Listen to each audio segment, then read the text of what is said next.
Hello,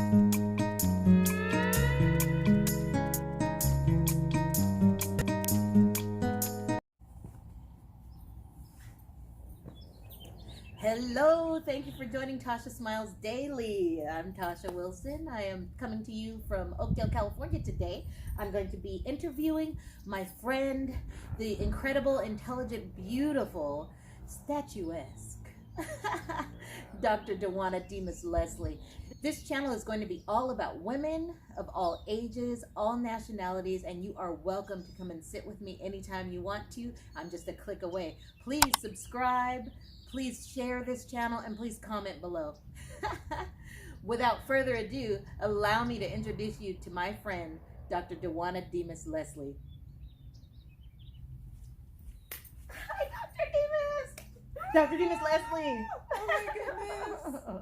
It's so good to see You you. Thanks for too. having me. Thanks for coming to my home. Oh my gosh, your home is so beautiful. Oh. I'm so excited to talk to you. Our friendship started with me being one of your students. Wasn't that incredible? That was incredible. I felt blessed. I felt blessed. I felt so blessed. I remember, you know, how you scroll through the students that are enrolling, and I saw your picture, and then I saw that you worked at the college. I was like, who is this in my class? And oh goodness, fast friends ever since. Fast friends. Yeah. Dr. Demus is an acclaimed, classically trained soprano singer, and she received her doctorate from UCLA. Woo! Go Bruins. What made you decide that you wanted to become a professional singer? I was singing at the college. At your college? Yeah, in Hayward. So I was at Chabot College. Okay. In Hayward, I was already doing like some professional, more pop gigs, that sort of thing. Pop gigs. Clearly, Pop look at that gigs. face. Wouldn't you see it? No, no, I'm totally, you know. And so anyway, so I had been going kind of that route, but I was going into advertising. That's what I wanted to do. Really? That's interesting. I like to draw. I like to sculpt. I did not know that about you. Yeah, I love graphic design, so I was like trying to figure out how to put all that together. And I wanted to go back east and go to school in Boston, and I didn't have enough money for the applications and all of that, and so I went to the junior college in Hayward. And so while I was in Hayward, I continued singing, you know, just a gig here or there, but I was singing in the choir. Isn't it good? Caramel macchiato and a French press. That's all you need. Delicious. Oh, and Starbucks winter. Starbucks. I don't know if we're allowed to say that, but I know, right? some soda bucks with a winter flavor. Yes, right? Unless, of course. But anyway, so all right, so I was at Chabot College in Hayward. I graduated from San Lorenzo High School, and I wanted to go into advertising. And so I didn't have enough money to apply to the schools that I wanted to, and I had missed some deadlines. So I said, well, I'll just go to the junior college and just knock out all my general education. Okay. And while I was there, I was singing in the choir and doing solos and stuff there. And doing a couple of gigs here and there for free, pro bono usually. Okay. Sometimes they give me a little money, you know, especially if it was like in Oakland they have the girls. It's sort of like a debutante ball and things like that. I would sing for those. Yeah. And you know, just make a little money on the side. And my aunt was super supportive, and she's like, keep your singing, keep it going. And so I was at Chabot College singing, and I sang tenor and low alto. Okay. And so that's what I loved doing. I did it through high school. I didn't really want to be a soprano. Okay. So you didn't want to be a soprano? No, I thought they were snots. Yeah. Sorry. Life is so interesting. So what made your changeover? What happened? It was a teacher, Okay. Eleanor White. I'll never forget her. Eleanor White, she would come to my concerts and she'd hear me doing solos. Yeah. And she pulled me aside and she's like, you know, I really think that your range is different than what you're singing now. I think you have a bigger range. Why don't you enroll in my Broadway class? She had like a Broadway voice class where all we did was sing Broadway show tunes. Okay. And show tunes. So I enrolled in that class, and we'd sing Phantom of the Opera, The King and I, you know, the list goes on, Right. all those oldies but goodies. And Mhm. she would vocalize me after everyone was gone, after each class, and she would vocalize me higher and higher without telling me how high I was going. Wow. And so within a month, So she was testing your range she was without testing my range without wow. telling me. That's incredible. And because I would, you know, psychologically get freaked out, Right. you know, because I did not like singing high. Yeah. And so she'd vocalize me higher, higher, higher. And then in a couple of weeks, I mean, I was singing high soprano, and she's like, "You're a soprano, Wow. if not a high soprano." So in Wow. choir, I switched to high soprano. So all those solos, I changed all the solos, but I missed the harmony. Yeah. You know, I wasn't really into that, but I was like, "Oh, this is fun." And she goes, "You're gonna be famous one day. You're gonna be at Lincoln Center. You're gonna." I was like, "Where's Lincoln Center?" Yeah. She's like, "It's in New York." I was like, "Oh, I always wanted to go to New York," and I wanted to, you know, because I'd watched the Cosby Show. You know, Who didn't? Who Before. did it? Dun, dun, dun. Dun dun dun. So what made you end up switching over from singing the alto and tenor to singing this high soprano? What made the switch over? I had a teacher at the time, Professor Eleanor White, and she was incredible. I'll never forget her. She would come to my concerts that I was doing, and I'd be doing solos, and it was usually tenor. I'd have the tenor solo or the second alto solos. And she's like, she came up to me after one of them, after watching me for about a semester, and she goes, "I really think that, you know, your range is longer than what you're showing." Yeah. And I was like, "Oh, whatever." Whatever, teacher. Really wasn't it? She goes, "Would you like to expand your range?" And I was like, "I just love singing." Yeah. So I was like, "Whatever, you know." And so she goes, "Why don't you join my Broadway vocal class?" And so it was like Broadway music, show tunes, you know, like The King and I, Phantom of the Opera. And I had never seen any of these musicals or anything. And so Ever? No. Wow, that's interesting too. No, Within I itself. grew up listening to Motown. Yeah. Motown, and my brother's older, and we would listen to some jazz a little bit, but Yeah. my mom didn't like jazz, Okay. and she only liked Motown, R&B, and she liked Kenny G Yeah. jazz. Yeah. You know, smooth jazz. as Right. They call it KBLX. Right. KBLX. The quiet store. Cheers to that, right? Good old KBLX. Yes. Mm. Ooh, I love that. So good. So good. Anyway, so I was in there for a couple of weeks, and after class, she would vocalize me. Okay. After class, after everyone left, and we would go higher and higher, and she wouldn't tell me how high she was going. Wow. And then after a few weeks, I was in the high soprano range, Wow. and she's like, "You're going to be a famous opera singer one day, and you know, just please don't forget me when you're at the top." Wow. And I thought, she is talking crazy, Yeah. because I don't know anything about opera except for, you know, the Bugs Bunny cartoons where they had the ladies with cold. the. It is a little chilly out here. That's why we got these matchy shawls, right? Oh, so lovely. But anyway, so I, you know, just asked her, "Well, where is Lincoln Center?" And she goes, "Oh, it's in New York." I go, "Oh, what part of New York?" She goes, Right. "It's in Manhattan, and the Metropolitan Opera is there." Yeah. And I was like, "Oh, okay. Wait, that's near where the Cosby Show, right?" So I was like, "I love the Cosby Show. I wanted to be on the Cosby Show." Didn't we all? I loved it. I wanted a brownstone. I wanted it all. Yeah. Like I lived vicariously, you know, through Through the Denise and Yeah. everybody, right?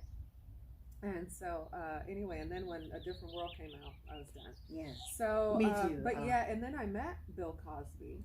Oh. Yeah, I sang at Stanislaus State, Yes. where I graduated. I got my bachelor's. I'm at sorry. Hold Stanislaus it there. She met Bill Cosby. Yes. Can't wait for this story. That was it. I just That's the met end her. of the story? So, no, it's not the end of the story. So I was singing the national anthem for the There's first more time. to come about Bill Cosby. Oh my. What? I can't wait. Oh, I got some stories. Anyway, but we're just talking about this one right Okay. now. All right. So Bill Cosby was the keynote speaker at my graduation at Interesting. Stanislaus State. Yeah. Okay. So because it came to Turlock. Yeah. And so I was. That's in California, guys. Cali. It's a little chilly in Cali right now. Mm-hmm. So it was my first time doing the Star Spangled Banner. Okay. And so I had like my words, and so he was kind of joking with me. Oh, he goes, "You're gonna be okay." And I go, "I'm just trying to memorize, the line on the lyrics and everything." Because I'm that type of person, when we're doing karaoke, I don't know all the words. Yes, me either. And so they'll be like, but I'll love to sing, and I'll just make noise, and I'll just make a complete fool of myself. Yes. And, stuff like Michael Jackson, I guess it's Annie, Are You Okay? Yeah. And I would say, anything Jawaki. So I'd be like, anything Jawaki. So, anything Jawaki. And so my nephew had to one day, after singing it for probably 2 decades, I was singing anything Jawaki. He goes, "Auntie, it's Annie, Are You Okay?" I said, really? Yes. So I have to practice words really well. Like that is not, my gifts, memorizing the words, lyrics. I just love the music. I love the beat, and I love, just make noise. Mm-hmm. So anyway, I was switched to first soprano with Eleanor Wright. I continued in the Broadway class, but when I would do solos and stuff, I was getting the soprano roles. Okay. And then when I left there, I went to Los Menanos College and finished up and got my first 2 degrees there, just associate's degrees in arts and music. So did you hear that? I want to stop you there, Dr. Leslie. She got her first 2 degrees. They were AA degrees in, again, what were they? Oh, liberal arts. Liberal arts. Associate of liberal arts. Associates of liberal arts and associate of music. And associate of music. So she didn't stop there. I just want to say, don't stop. No. Tell them, stop. Don't stop your education. It doesn't matter how old you are. It doesn't matter how young you are. It doesn't matter your age. It doesn't matter your size. It doesn't matter your nationality. Get your education. Education is key. So from your AA, then you went on to your bachelor's, and what did you decide to do it with? Yes, I was able to go on and got scholarships to get my bachelor's. Mm-hmm. And I also got scholarships to get my AA too, and I got grants and all of that. So please, definitely make sure you apply for as many scholarships as you can. Even with associate arts, I got a lot of that paid for through those scholarships. Yeah. And that was before. They weren't singing scholarships then. Yeah. But when I got my bachelor's, I got actual singing and academic scholarships. And then I got a full ride scholarship. Wow. To UCLA to get my master's. You had a full ride scholarship for your master's and your doctorate? Mm-hmm. They paid for everything. Yeah. Now that is amazing. I thought they only did that for athletes. Yeah. I had no idea that they would do full ride scholarships for a singer. Oh my gosh. Yeah. That's really something interesting that you should think about out there too. If you have a specialty that you know that you're going to do once you graduate, or you have your mind set on something that you want to get your doctorate in, look into these programs, these scholarship programs that Dr. Leslie is talking about, and find out if there's something that fits for you. It could be a great thing. Yeah. From there, Dr. Leslie, I want to ask you about your life. Like just your life in general, because my channel is about uplifting women of all ages, of all nationalities, and no matter what, I just want to encourage them that they can do better in life and to not give up on their dreams and their goals. What kind of advice would you give for viewers watching to encourage them? What would you say? Or if you could give me a challenge that you overcame as you were going through your education. Both. So I would say to keep going. The biggest challenge I think that each of us faces is those voices, right? Negative voices. And we can torture ourselves with those voices, and it's just, we could call it whatever it is, whatever it means to you. But those voices can just take over your life, and then the years fly by. Don't let that happen to you, because life is so short, time is so short. Get it done, get in there, surround yourself with people that uplift you and inspire you, right? I'm never letting go. Oh my gosh, I'm never letting go. Of you. But surround yourself, and I didn't do that enough when I was younger. I'd find myself at these parties, and they're looking at me like, oh, hey, Duana, let's party together or whatever. And not to say that you can't have fun, because I did have fun, but just make sure that you're around people that are going to encourage you. So if you're at the party, make sure they are loving you. Yeah. And aren't dark, lowering you, trying to push you down, saying, Right. oh, well, you need to be this low, Yeah. or you don't need to have those aspirations. Yes. Because I was going, Yeah. so the people I was partying with, they weren't worried about, some of them weren't worried about degrees and Right. finishing college, Right. They had different ancestors, Yeah. right? Mhm. So I know for me, my ancestors, we worked hard Yeah. to just, read and write. Mhm. And, I had a grandpa, he was illiterate, Mhm. coming from, he was a point of being a longshoreman, but, Mhm. he wasn't highly educated. And for me to have a daughter and to be able to open a book and read to her, Yeah. and then for her within a year to read back to me, Yeah. years later, when she was able Right. to understand just Yeah. those simple little words, it's just like, I could weep Yeah. over that, and how special that is Yeah. when people would get beat Yeah. for trying to learn a word, Right. trying to learn one letter, Right. and so And we forget that, and we forget, and you unfortunately, cannot forget. you cannot forget. We need to always honor our ancestors and remember that there was a time where we would not be able to Yeah. have a channel, let alone pick up a book. Yeah. You would be punished for that, and we have a hard time remembering that. Some of us, we need to value education and really recognize that things can change for you through education. I am so grateful that you decided to let me use your backyard, and even offering up your inside of your beautiful home. But I just want to thank you for just taking the time out. Yes, you were so welcome. Thank And you. can I say one thing? Yes. And I think, as being able to sing has opened up the world of nationalities. And Yes. what I learned in doing that is that every single nationality has their own plight. You Yes. have your own ancestors that you need to honor. Yes. And when I sing something in German, I feel their spirit. I feel their souls and everything that they did. We all have something that we overcame, Mhm. obstacles. Yes. They came here. Maybe they came through Ellis Island Mhm. or on an airplane. However they came through Mhm. here, Yeah. they still came through here and were determined. Yeah. And so to keep that determination going, I think is invaluable, and we have to do it. And so now let's not get lazy. Let's not get lazy. Keep it going. Yes. Keep it going. Yes. And you know me, I'm still trying to get through my education, and sometimes I Yes, do you get will. lazy. But I am so grateful that I have so many mentors. Dr. Incredible. Demus-Leslie is one of my mentors. She's now my friend and my heart friend. But more than anything, she is a mentor as well. It's so important to surround yourself, like she said, with people that are moving forward, that have the desire to do something better with their lives, and keep those friends around you, and just recognize that those are the friends that are going to encourage you when you feel like giving up. Those are the people that you're going to want to call. And I'm so grateful that I have Dr. Leslie here with me today. I'm so grateful that I have a plethora of women that surround me with positivity all the time. They never ever waver.